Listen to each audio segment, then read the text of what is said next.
مجھے معلوم ہو گیا تھا کہ یہ لوگ حیثیت میں کم ہی ہیں۔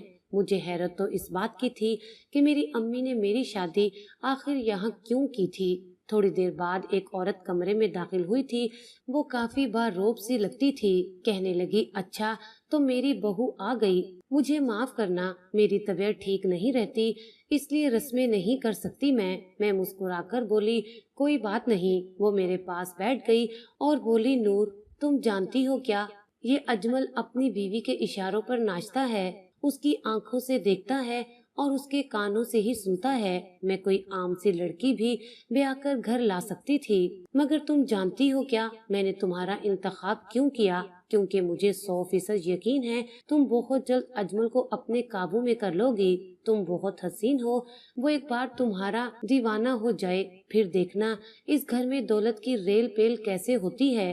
یہ تو اس منحوس نسرین کے نصیبوں نے ہم سے رزق چھین لیا، نہیں تو ہم جدی پشتی امیر تھے، کوٹھیوں کے مالک تھے۔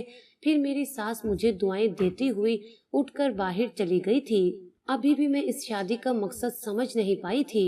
مانا کہ اجمل کے خاندان کے پاس کبھی پیسہ ہوتا ہوگا، مگر ابھی تو وہ بالکل کنگال تھا نا۔ پھر امی نے ایک غریب آدمی کے ساتھ میری شادی کیوں کر دی تھی؟ تقریباً آدھے گھنٹے کے بعد اجمل کمرے میں داخل ہوا تھا۔ اس کے چہرے پر سنجیدگی طاری تھی۔ اس نے میرے چہرے سے گھونگھٹ پلٹ تو دیا تھا، مگر مجھ پر ایک نظر ڈالنا بھی گوارا نہیں کیا تھا۔ اس نے اپنی جیب سے سونے کی انگوٹھی نکال کر میری جانب بڑھا دی تھی۔ میں بولی، منہ دکھائی کا تحفہ ڈبیا میں بند کر کے نہیں دیا جاتا، بلکہ بیوی کی انگلی میں پہنایا جاتا ہے۔ اجمل میری بات سن کر چونک گیا تھا اور اس نے بڑی حیرت سے میری جانب دیکھا تھا۔ میں اس کی جانب دیکھ کر مسکراتی رہی تھی۔ میں اپنی ادائیں دکھا کر اجمل کو اپنی مٹھی میں لینا چاہتی تھی، کیونکہ میں کسی بھی صورت واپس اپنی ماں کے گھر جانا نہیں چاہتی تھی۔ شادی کی پہلی رات اجمل نے مجھ سے فقط اتنا کہا تھا کہ نسرین کی طبیعت خراب ہے اور مجھے اس کے پاس جانا ہے۔ میں نے سر ہلا دیا تھا۔ میں بولی، اگر زیادہ خراب ہو گئی ہے تو ڈاکٹر کے پاس لے جائیں۔ میری اس بات نے بھی اجمل کو حیران کر دیا تھا۔ گویا کہ میری عمر کم ہی تھی، لیکن مجھے لوگوں کے دلوں کی تاروں سے کھیلنے میں بڑی مہارت حاصل تھی۔ اجمل کے جانے کے بعد میں اس کی شخصیت کے متعلق سوچنے لگی تھی۔ وہ ایک بہت ہی مضبوط سی شخصیت کا مالک تھا۔ اس میں صرف ایک خامی تھی اور وہ تھی اس کی غربت۔ خیر، رات بھر میں نے اپنی خوب نیندیں پوری کی تھی۔ صبح میرے کمرے میں ایک بہت ہی خوبصورت سی لڑکی نما عورت ناشتہ لے کر آئی تھی۔ اس کے چہرے پر اس قدر معصومیت اور پاکیزگی تھی کہ میں جل کر رہ گئی تھی۔ وہ بلا شبہ بہت ہی زیادہ حسین عورت تھی۔ میں بولی، آپ کون؟ وہ مسکرا کر کہنے لگی، میں نسرین ہوں۔ تب میرے اندر حسد نے سر اٹھا لیا تھا۔ اجمل کی پہلی بیوی کسی حور پری سے کم نہیں تھی۔ شاید اسی لیے وہ میری کم عمری اور اداؤں کو نظر انداز کرتا ہوا اپنی بیوی کے پاس جا پہنچا تھا۔ نسرین کہنے لگی، نور تمہیں کسی بھی چیز کی ضرورت ہوئی تو بلا جھجک مجھ سے کہہ دینا، میں تمہاری بڑی بہنوں کی طرح ہوں، میں تمہارا ہر ممکن خیال رکھوں گی، کیونکہ تم میرے لیے بہت اہم ہو، تم میرے شوہر کو وارث دینے والی ہو۔ میں نے سر ہلا دیا تو نسرین اٹھ کر باہر چلی گئی۔ مجھے تو لگا تھا کہ نسرین میرے ساتھ مقابلہ بازی کرے گی، لڑتی جھگڑتی رہے گی، اس طرح میں اجمل کو اس سے منتفر کر دوں گی، مگر یہاں تو ہر چیز میری توقع سے برعکس جا رہی تھی۔ اجمل اور نسرین کی جوڑی بلا شبہ چاند اور سورج کی جوڑی تھی۔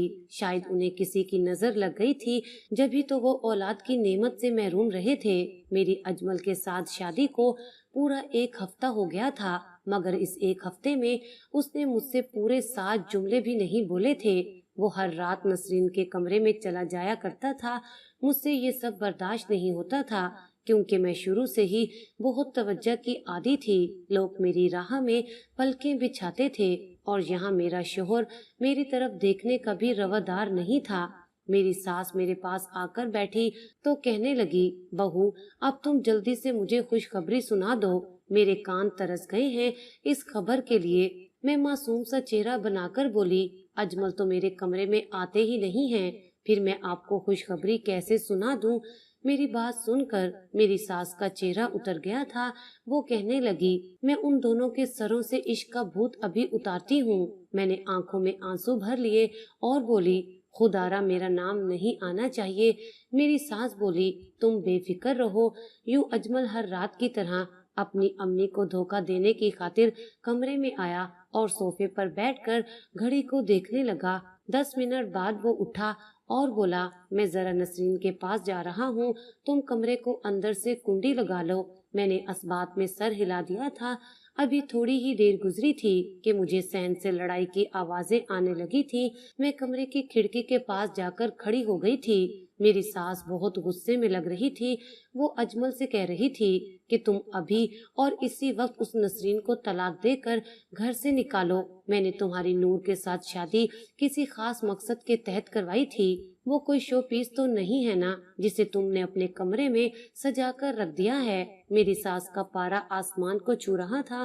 نسرین رو رہی تھی جبکہ اجمل نادم سا کھڑا تھا۔ اس ساری صورتحال سے میں بہت زیادہ لطف اندوز ہو رہی تھی۔ تھوڑی دیر بعد میرے کمرے کے دروازے پر دستک ہوئی تو میں نے دروازہ کھول دیا۔ میری ساس کہنے لگی نور تم جانتی ہو نا میں نے تمہیں اپنی بہو کیوں بنایا ہے؟ میں نے اس بات میں سر ہلا دیا تو وہ کہنے لگی پھر بھی تم نے مجھ سے کچھ نہیں کہا کہ تمہارا شوہر تمہارے پاس آتا ہی نہیں ہے۔ تم بہت بڑی بدھو ہو۔ اب تم دونوں میری ایک بات کان کھول کر سن لو، جب تک میرے گھر میں ننھے سے مہمان کے رونے کی آواز نہیں گونجتی تب تک تم نسرین کے پاس نہیں جاؤ گے۔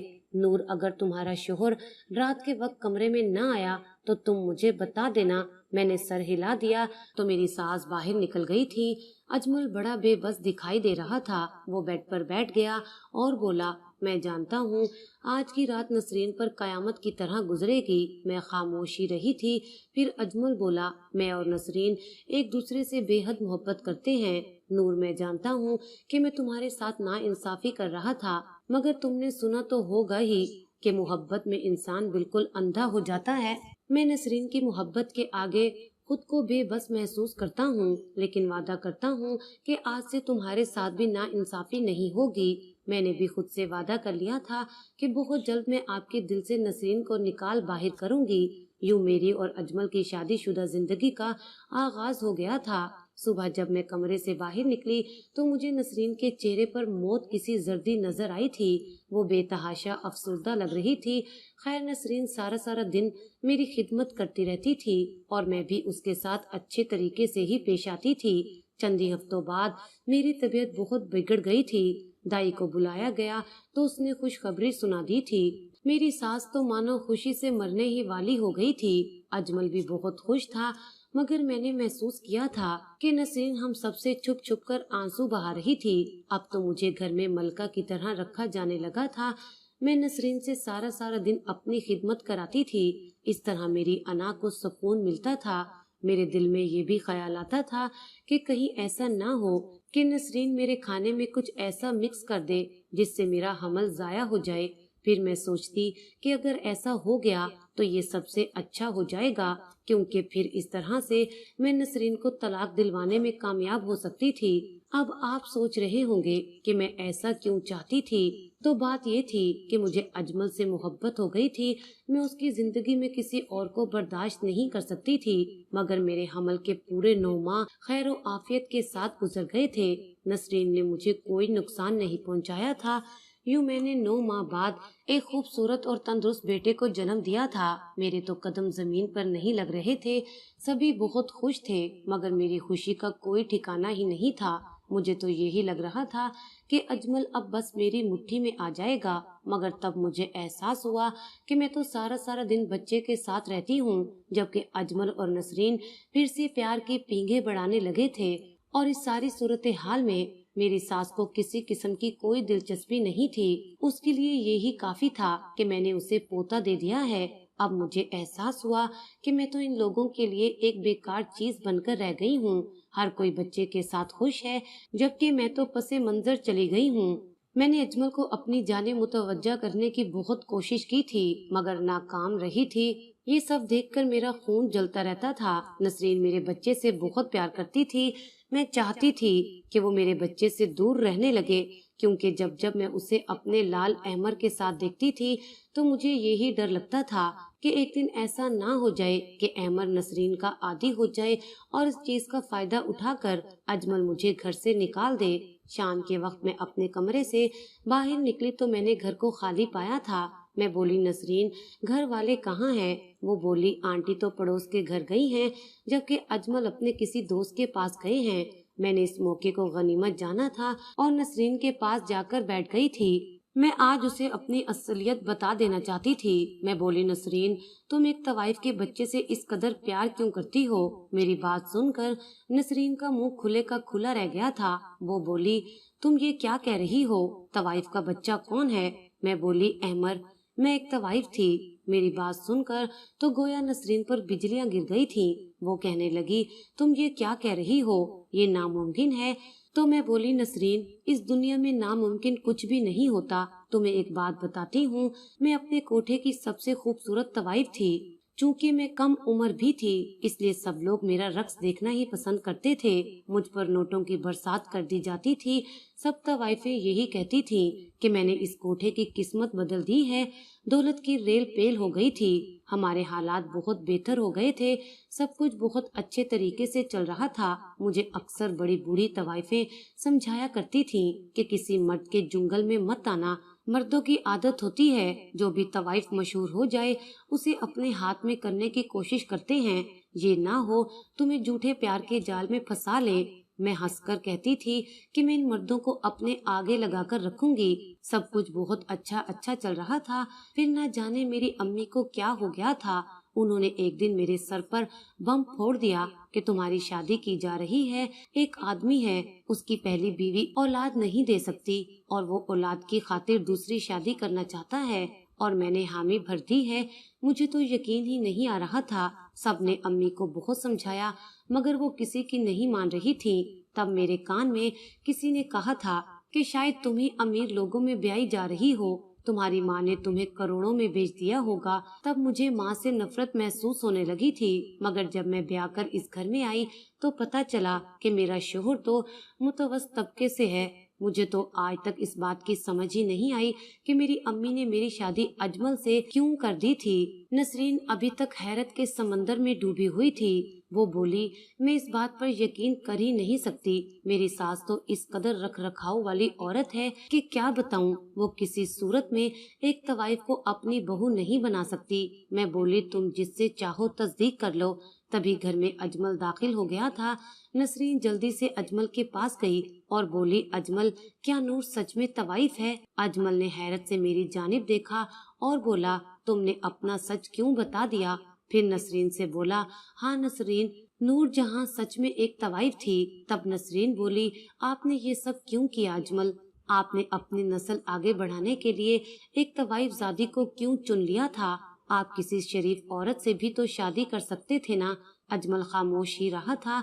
میں نے محسوس کیا تھا کہ اس دن کے بعد سے نسرین مجھ سے کھچی کھچی رہنے لگی تھی اور میں یہی تو چاہتی تھی۔ اب مجھے مناسب موقع کی تلاش تھی اور پھر وہ دن آ ہی گیا تھا جب نسرین احمر کے ساتھ کھیل رہی تھی، جبکہ میں یہ سارا منظر دور سے بیٹھ کر دیکھ رہی تھی۔ نہ جانے بچہ نسرین کے ہاتھوں سے پھسل کر نیچے کیسے گر گیا تھا۔ نسرین تو خوف سے تھر تھر کانپ رہی تھی، جبکہ میں نے شور مچا دیا تھا کہ نسرین نے جان بوجھ کر میرے بچے کو نیچے پٹخ دیا ہے، وہ اس کو مارنا چاہتی ہے۔ میری ساس اور اجمل بھاگ کر جائے وقوع پر پہنچ گئے تھے۔